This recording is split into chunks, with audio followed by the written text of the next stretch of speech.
বন্ধুরা, আমার ছেলে এই আজকে ডাক্তার এসেছিল তো, বলেছে এই দুটো গিলের সাথে একটা কাপড় টাঙাতে বলেছে, আর ও ওই আস্তে আস্তে ঝুলে ঝুলে উঠবে। ওর ওই ভর দিয়ে আস্তে আস্তে উঠতে বলেছে। এই ডাক্তার এসেছিল, একটা ব্যায়ামের ডাক্তার।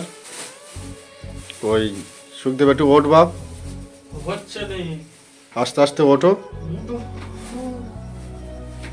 ওঠো। হ্যাঁ, ওই তো ওই তো ওই তো ওই তো ওই তো ওই তো ওই তো ওই তো ওঠো, ঠাকুরকে ডাকো। ওই তো ওঠো, অনেকটা উঠেছিলিস। মেশিনের দ্বারাই করাতি বলেছিল, কিন্তু আমাদের তো অতটা সামর্থ্য নেই যে এরকম ভর্তি করব।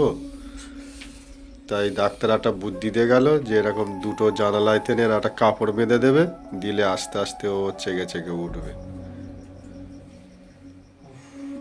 আপনারা ভিডিওটাকে একটু লাইভ করবেন, শেয়ার করবেন। ও তো হাত মুঠো করতে পারে না, ওই জন্য ধরতে পারছে না ঠিক। বন্ধুরা,